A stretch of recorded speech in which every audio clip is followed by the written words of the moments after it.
बिस्मिल्लाहिर्रहमानिर्रहीम अस्सलाम वालेकुम my dear friends welcome to my YouTube channel grow math and also welcome to class 9th math के बच्चों। कैसे हैं आप सब? बेटा आज की इस वीडियो के अंदर हम exercise 9th class math exercise 1.2 को स्टार्ट करेंगे जी। तो इसमें हमें कहा जा रहा है कि हमने जो है वेरीफाई करना है, मतलब कि आइडेंटिफाई करना है from the following unit matrix, row matrix, column matrix and null matrix. ठीक है, तो मतलब कि ये हमें ए बी सी डी कोई 5-6 यहाँ पे मैट्रिसेस गिवन है। तो ये रो मैट्रिक्स हैं, कॉलम मैट्रिक्स हैं, ठीक है, उसके बाद नल मैट्रिक्स है।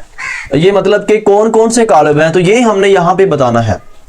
तो इन तमाम चीजों की जो प्रॉपर जो डेफिनेशन है उसको हमें सबसे पहले समझना पड़ेगा कि इनकी डेफिनेशन क्या है, ये रो मैट्रिक्स होता क्या है, कॉलम मैट्रिक्स होता क्या है, नल मैट्रिक्स होता क्या है। उनकी प्रॉपर डेफिनेशन पहले हम बुक से उसको स्टडी करेंगे, फिर हम इसके ऊपर जो है वो लिख पाएंगे जी बच्चों। इसके लिए हमें जो प्रॉपर जो डेफिनेशन है इसकी, उसको देखना पड़ेगा कि नल मैट्रिक्स कौन सा है, रो मैट्रिक्स कौन सा है, ठीक है, नेगेटिव मैट्रिक्स कौन सा है। जैसे जहां से 1.1 जो है वो एंड हो रही है वहीं से नीचे देखें टाइप्स ऑफ मैट्रिसेस, यहाँ पे लिखा हुआ है रो मैट्रिक्स। रो मैट्रिक्स क्या होता है? कितारी column. A matrix is called a row matrix if it has only one row, मतलब जिसके अंदर सिर्फ और सिर्फ एक रो हो वो रो मैट्रिक्स कहलाता है। ठीक है, फॉर एग्जाम्पल ये इसके दिया 2 - 1 7, तो ये हमारे पास M एक मैट्रिक्स है, इसके अंदर एक ही रो है, तो ये रो मैट्रिक्स होगा। अगर इसके ऑर्डर की बात करें तो 1/3 इसका ऑर्डर होगा, ये देखें। ठीक है, उसके बाद नेक्स्ट भाई कॉलम मैट्रिक्स क्या होता है? A matrix is called a column matrix if it has only one column, मतलब जिसके अंदर सिर्फ और सिर्फ एक कॉलम हो तो वो कॉलम मैट्रिक्स होता है। सिमिलरली नेक्स्ट आ जाएं जी रेक्टेंगुलर मैट्रिक्स, इसकी भी आपको नेक्स्ट जरूरत पड़ेगी। रेक्टेंगुलर मैट्रिक्स क्या होता है? A matrix M is called rectangular if the number of rows of M is not equal to number of columns of M, मतलब इसमें ये कहता है कि अगर नंबर ऑफ रोज जो है, कितारों की तादाद जो है वो कॉलमों की तादाद के बराबर ना हो तो ये रेक्टेंगुलर मैट्रिक्स होता है। For example A is equal to ये 1 2 1 1 2 3। अब इसके अंदर रोज कितनी है? 1 2 3, मतलब इसके अंदर 3 रोज हैं और ये कॉलम, मतलब 2 इसके अंदर कॉलम हैं, तो ये रो और कॉलम्स आपस में इक्वल नहीं है, इसलिए ये क्या है? रेक्टेंगुलर मैट्रिक्स है। ऐसे ही ये B वाला जो है ये भी आपके पास रेक्टेंगुलर है। नेक्स्ट इसकी अगर प्रॉपर डेफिनेशन स्क्वायर की बात करें तो स्क्वायर मैट्रिक्स या मुरब्बी column matrix is called square matrix if its number of rows is equal to its number of columns, अगर उसमें नंबर ऑफ रोज की तादाद नंबर ऑफ कॉलम की तादाद के इक्वल हो, बराबर हो, तो वो स्क्वायर मैट्रिक्स होता है। जैसे भी स्क्वायर शेप कोई भी होती है उसकी चारों साइड्स बराबर होती हैं, ये देखें ये स्क्वायर मैट्रिक्स है, इसमें कितारें और कॉलम आपस में बराबर हैं। उसके बाद नल और जीरो मैट्रिक्स, मतलब जिसके अंदर कोई भी एलिमेंट ना हो, जिसके अंदर तमाम एलिमेंट्स जीरो हो तो वो जीरो मैट्रिक्स होता है। ठीक है, तो ये हो गया भाई नल मैट्रिक्स या जीरो मैट्रिक्स। अब उसके बाद है जी नेगेटिव मैट्रिक्स। नेगेटिव मैट्रिक्स जिसके अगर आपने किसी को नेगेटिव बनाना उसको माइनस से मल्टीप्लाई कर दो वो नेगेटिव मैट्रिक्स हो जाएगा। स्क्यू सिमेट्री, अगर किसी का ट्रांसपोज लें तो वो माइनस, अगर फॉर एग्जांपल ये है square matrix is said to be skew symmetric if, देखें पहले सिमेट्रिक है, square matrix is symmetric if it is equal to its transpose matrix A is symmetric, अगर उसका ट्रांसपोज लें वो A के बराबर आ जाए तो वो सिमेट्रिक होता है। स्क्यू सिमेट्रिक, ये सारी डेफिनेशन है। आइडेंटिटी मैट्रिक्स जिसके अंदर diagonal matrix is called identity matrix. अब पहले हमें डायगोनल को समझना पड़ेगा, डायगोनल कौन सा है? ये square matrix A is called diagonal matrix if at least any one of the entries of its diagonal is not zero, जिसके अंदर जो डायगोनल एंट्रीज हैं उनके अंदर एलिमेंट जो है वो कम से कम एक एलिमेंट जो है वो नॉन जीरो हो, बाकी जीरो हो। अच्छा, उसके बाद ये स्केलर मैट्रिक्स क्या होता है? A diagonal matrix is called scalar matrix if all the diagonal entries are same, अगर उसकी तमाम ये वाली एंट्रीज सेम हो, एक जैसी हो, 1 1 2 2 3 3, कोई के कांस्टेंट कोई भी हो, तो ये स्केलर मैट्रिक्स होता है। डायगोनल के अंदर क्या था? कम से कम इनमें से एक एलिमेंट जो है वो नॉन जीरो हो, एक एलिमेंट। देखें a matrix A is called diagonal matrix if at least any one of the entries of its diagonal is not zero। मतलब इनमें से कम एक एलिमेंट कोई भी नॉन जीरो हो, बाकी तमाम के तमाम and non diagonal entries are zero. मतलब जो डायगोनल ये वाली, सिर्फ ये वाली डायगोनल है, इसके अलावा ये तीनों और ये तीनों नॉन डायगोनल है। उसका कहना ये है कि ये इनमें से कोई एक नॉन जीरो हो, मतलब कोई नंबर हो, और ये जो है ये सारे के सारे जीरो हो, तो फिर ये डायगोनल मैट्रिक्स कहलाता है। अब इसी को उसने आइडेंटिटी मैट्रिक्स कहा है जब डायगोनल में 1 1 हो। ठीक है, तो ये डेफिनेशन थी जो आपने कर ली है।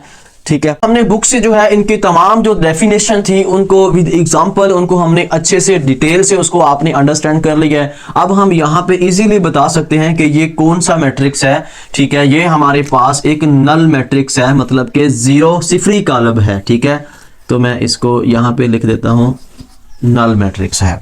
ठीक है, उसके बाद बी हमारे पास इसके अंदर एक ही रो है ऐसे वाली, तो ये हमारे पास क्या है, रो मैट्रिक्स है। ठीक है, उसके बाद भाई ये इसके अंदर ऐसे एक कॉलम है, तो ये हमारे पास भाई क्या है,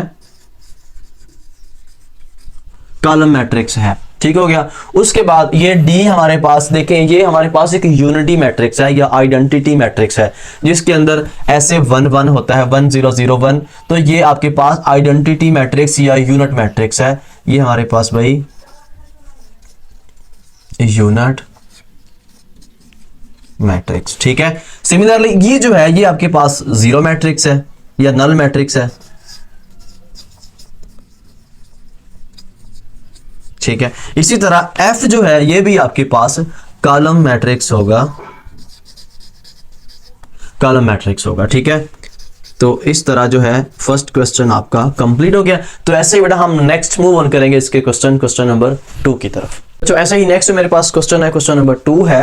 क्वेश्चन नंबर 1 जो है वो टोटली आपने बुक से उसकी डेफिनेशन जो थी, उनका जो कॉन्सेप्ट है, उनकी जो एग्जांपल थी, वो सारी की सारी आपने बुक से देख के पहले समझा, फिर आपने क्वेश्चन 1 को सॉल्व किया।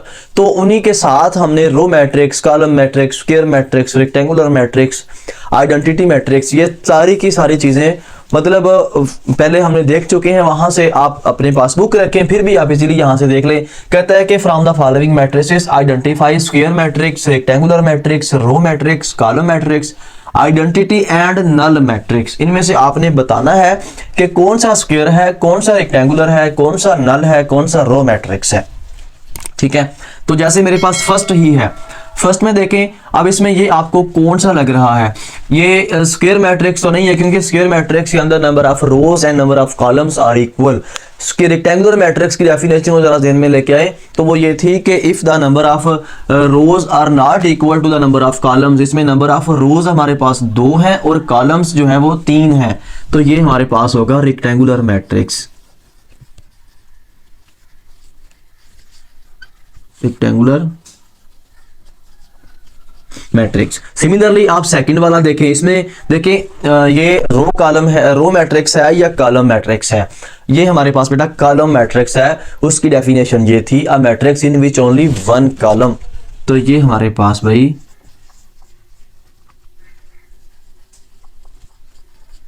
कॉलम मैट्रिक्स होगा। इसमें देखें तो ये रोज और कॉलम्स इक्वल हैं, so this is a square matrix. ये भी स्क्वायर भी है और ये आइडेंटिटी मैट्रिक्स भी है। ठीक है, square and identity matrix. Okay, next भाई 5 वाला। तो बेटा अभी तक अगर आपने चैनल को सब्सक्राइब नहीं किया तो काइंडली चैनल को सब्सक्राइब भी कर दें, ताकि नेक्स्ट आने वाली हर वीडियो आप तक पहुंच जाए। Thank you. 5 में देखें तो ये आपको रेक्टेंगुलर लग रहा है, तो ये भाई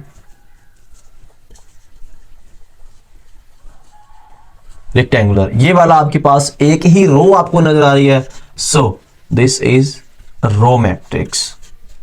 ठीक है, ये इसमें तमाम एलिमेंट्स आपको 0 नजर आ रहे हैं, so this is null matrix. Okay, तो इसका एक दो जूस मैंने छोड़ दिए थे, वो आप लोगों की असाइनमेंट है कि वो आपने खुद बताना है कि वो कौन से हैं कौन से नहीं हैं। तो इस तरह बेटा हमारे 2 क्वेश्चन इस एक्सरसाइज के कंप्लीट हो चुके हैं। तो इंशाल्लाह बेटा हम नेक्स्ट मिलेंगे नेक्स्ट वीडियो में नेक्स्ट इनके क्वेश्चन के साथ। तब तक के लिए आपने इनकी प्रैक्टिस करनी है, अपना बहुत सारा ख्याल रखना है। अल्लाह हाफिज।